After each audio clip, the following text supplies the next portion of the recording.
Kita tidak sedar bahawa di atas runtuhan gereja St. Paul dan persekitarannya itu adalah tapak asal Istana Kesultanan Melayu Melaka dan Masjid Agong yang dihancur musnahkan oleh penjajah Portugis pada tahun 1511.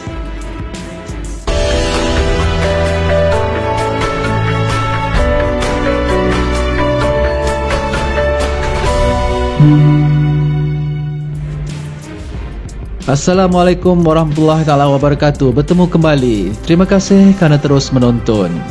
Okey, episod yang lalu kita berada di sekitar Dutch Square dan episod kali ini kita ke Bukit St. Paul dan Kota Formosa yang terletak di Bandar Hilir, Melaka. Bukit St. Paul atau Bukit Melaka di mana terletaknya runtuhan gereja St. Paul yang dibina oleh penjajah Portugis.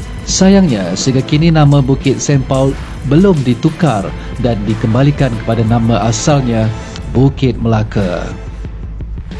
Runtuhan gereja ini adalah gereja yang paling tua di Malaysia. Ianya markas di mana Mubalik Kristian iaitu Francis Xavier menyebarkan agama Kristian bukan saja ke seluruh Asia Tenggara, bahkan hingga ke Jepun dan China. Rekod sejarah menyatakan bahawa bukit ini dahulunya tempat asal Istana Kerajaan Melayu Melaka semasa zaman Sultan Mansur Shah. Jika anda berkunjung ke Bukit St. Paul ini, anda akan dapat melihat pemandangan Kota Melaka dari atas. Di atas bukit ini suasananya redup dan tenang. Bekas runtuhan gereja lama yang tidak berbumbung ini terdapat batu nisan Belanda dan Portugis. Batu yang terdapat di tepi dinding gereja itu bukan batu bersurat ya. Itu adalah batu nisan orang dulu-dulu. Batu nisan adalah milik orang-orang penting atau tokoh utama penjajah yang mati di Melaka dan mayat mereka dikebumikan di tepi gereja. Batu nisan yang disandarkan pada dinding itu bukanlah tempat asalnya. Batu-batu itu sebenarnya dijumpai di merata kawasan bukit lalu dikumpulkan satu tempat seperti mana yang anda lihat sekarang ini.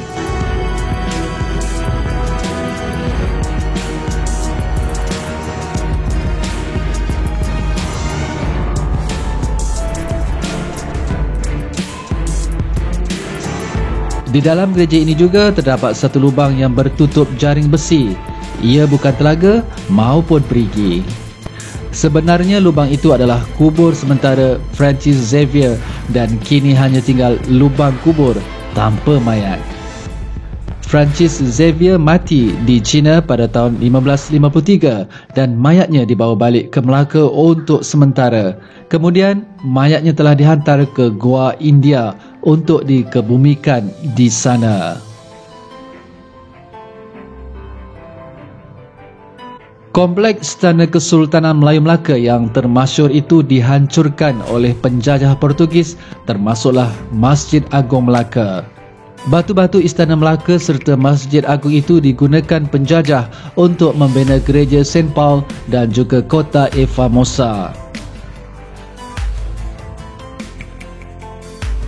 Pada masa ini, kita rakyat Malaysia dan para pelancong dari seluruh dunia ke Melaka pasti akan bergambar di hadapan bangunan Stadius iaitu pusat pentadbiran penjajah Belanda dan juga runtuhan gereja St. Paul itu iaitu peninggalan penjajah Portugis tanpa kita sedar bahawa tiada satu pun peninggalan bangunan bersejarah Kesultanan Melayu Melaka yang ditinggalkan penjajah hingga ke hari ini.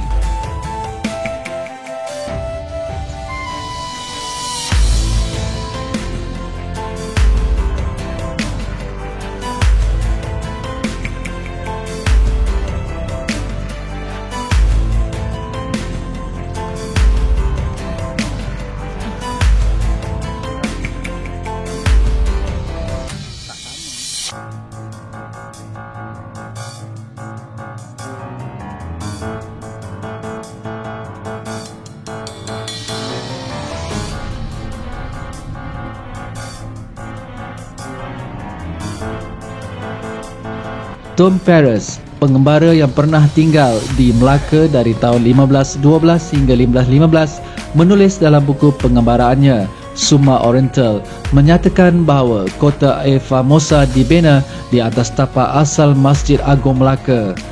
Memiliki tembok yang sangat lebar dan menara setinggi 5 tingkat.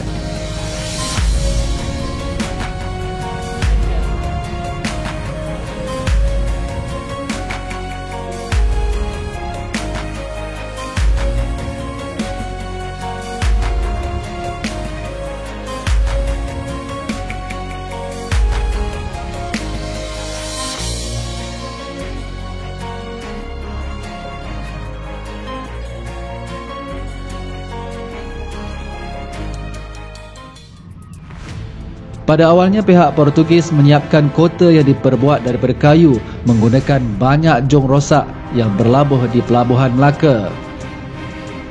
Turut digunakan ialah tong-tong kayu yang diisi penuh dengan tanah, sehinggalah apabila tiada lagi ancaman yang datang dan memiliki pertahanan yang kukuh untuk menerima ancaman musuh, barulah Portugis mula membina kota Formosa yang diperbuat daripada batu.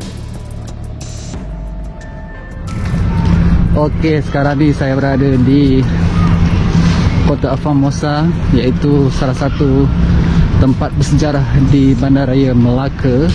Di sinilah bermulanya sejarah kita, di mana pihak Portugis telah pun menyerang Melaka pada tahun 1511, dan inilah hasilnya yang dibina oleh pihak Portugis satu masa dahulu, iaitu kota Formosa. Jom kita jelajah bagaimana di dalamnya.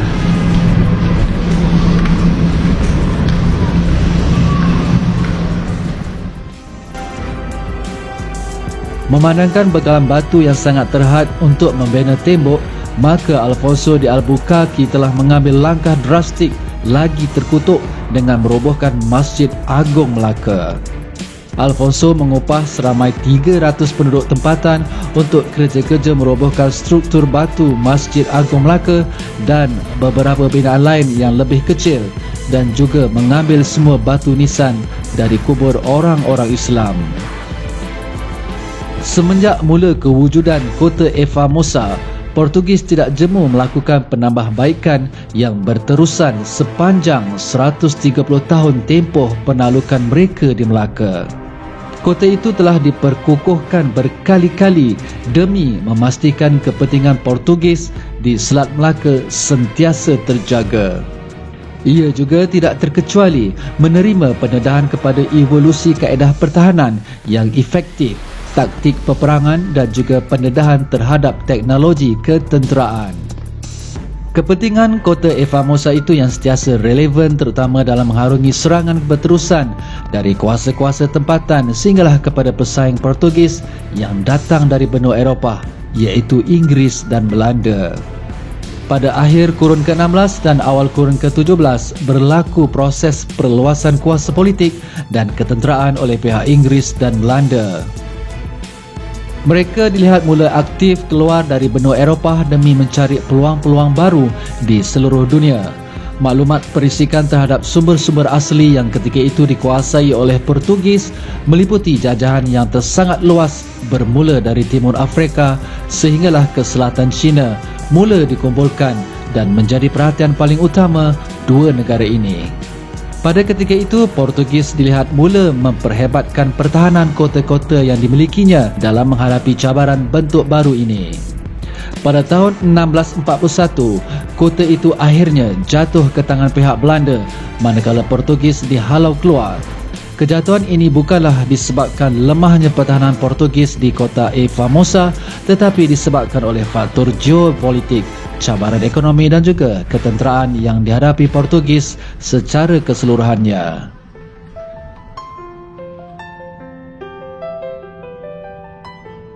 Begitulah kisah sedih dan tragis yang menimpa bangsa Melayu. Dahulunya, Melaka itu masyhur, lalu dihembur penjajah menjadi kubur.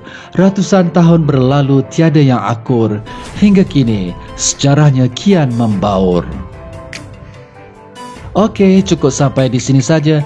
Kita jumpa lagi di episod akan datang. Salam sayang dan ingat pesan ini, pergi ke Melaka membeli ikan masin. Jangan lupa channel 20 Sen. Bye-bye.